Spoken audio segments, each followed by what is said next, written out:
पंडित जी मैंने सुना है काली और काली के दास के बारे में, उसके बारे में थोड़ा संक्षिप्त में बताइएगा। मैं वेद पाठी रमेश चंद्र भट्ट, सिद्धपीठ काली मठ, महाकाली और महाकाली का दास,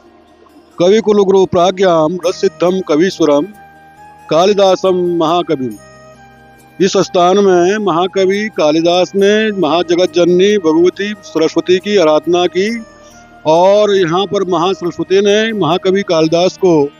विद्या का प्राप्ति होने का आशीर्वाद प्रदान किया, जो कि महाकाली की कृपा से विश्व विख्यात हो गए और उन्होंने अपने ग्रंथों के निर्माण किया। कुमार संभवम, रघुवंश महाकाव्यम, मेघदूतम, विक्रमोर्वशीयम, ऋतुसंहारम, ज्योतिर्विद्याभरणम, ऐसे महान काव्यों की रचना करके भारत को विश्व में एक नई पहचान दिया। और महाकाली का आशीर्वाद, महासरस्वती का आशीर्वाद जब उनको हुआ तो महाकवि कालिदास जो है जगत विख्यात हो गए और उन्होंने वहाँ पर अपने काव्यों के द्वारा सारे विश्व को मोहित कर दिया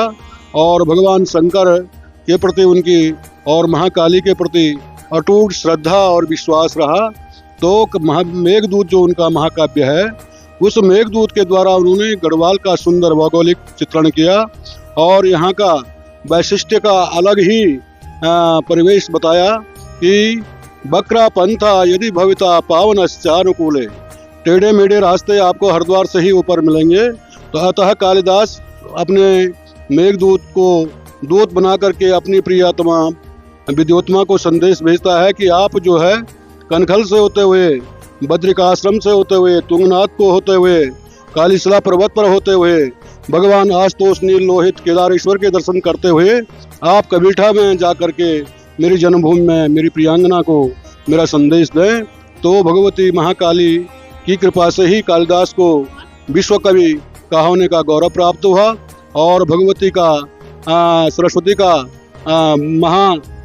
एक उज्जवल नक्षत्र के तारे के समान महाकवि कालिदास जो है हमारे इस स्थान में पैदा हुए और यहीं पर उन्होंने महाकाली, महालक्ष्मी, महासरस्वती की आराधना करके जगत विख्यात हो गए और राजा विक्रमादित्य के दरबार में नवरत्नों में से एक रत्न होने का गौरव प्राप्त हुआ। और महाकाली की कृपा से उनका आज भी इस स्थान में उनका जन्म दिवस मनाया जाता है और उनके जो भी